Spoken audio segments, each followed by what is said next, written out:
મહેસાણા તાલુકાના સામેત્રા અને મરેડા પંથકમાં ખાનગી પેપર મિલના પ્રદૂષણ સામે ગ્રામજનોનો રોષ ચરમસીમાએ પહોંચ્યો છે। ટ્વીલાઇટ ક્રાફ્ટ પેપર મિલમાંથી અસહ્ય કેમિકલયુક્ત દુર્ગંધથી સ્થાનિકો પરેશાન હોવાનો આક્ષેપ કરી રહ્યા છે।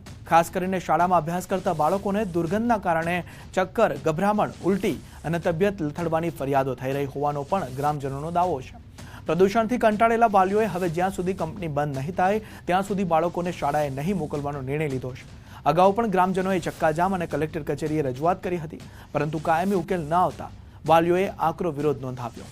સમગ્ર મામલે જીપીસીબીના પ્રાદેશિક અધિકારીના જણાવ્યા મુજબ અગાઉ ફરિયાદના આધારે સ્થળ તપાસ કરી કંપનીને 15 ઓક્ટોબર 2025ના રોજ એર એક્ટ હેઠળ ક્લોઝર ઓર્ડર આપવામાં આવ્યો હતો। જો કે કંપનીએ આ હુકમ સામે ગુજરાત હાઈકોર્ટ અને એનજીટીમાં અપીલ કરી છે।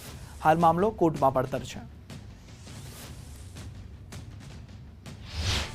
પેપર મિલ છે ફેક્ટરી, એની એટલી અતિશય દુર્ગંધ આવે કે હું તો 3 વર્ષ થઈ ગયો, એટલે હું તો બાળકો શાળામાં બેભાન જ થઈ જાય અને ગામ લોકો એટલા પરેશાન, 24 કલાક દુર્ગંધ।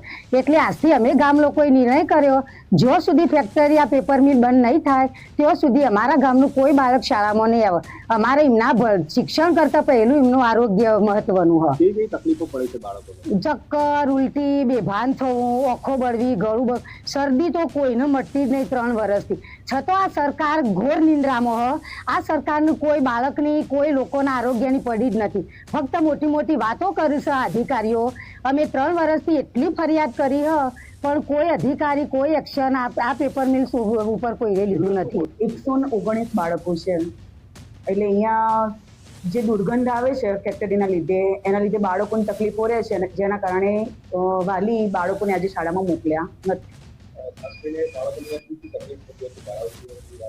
એટલે એક તો શ્વાસની તકલીફ વધારે થાય છે, પછી બીજું ચક્કર જેવી તકલીફ, શરદી, એલર્જી, સ્કિનની તકલીફ, એવા બધા તકલીફો જણાય છે। સામેત્રા અને મરેડાની બાજુમાં ટ્વીલાઇટ પેપર મિલ કરીને કંપની આવેલી છે। ટ્વીલાઇટ પેપર મિલમાંથી દુર્ગંધ આવવાની અહીંયા અવારનવાર અમને અત્રેની કચેરીએ ફરિયાદો મળતી હોય છે, જેની સમયાંતરે અમે તપાસ કરતા હોઈએ છીએ અને દુર્ગંધ રોકવા માટે થઈ અને જે જરૂરી સૂચનો છે તે ઉદ્યોગ જોડે એનું પાલન કરાવતા હોઈએ છીએ।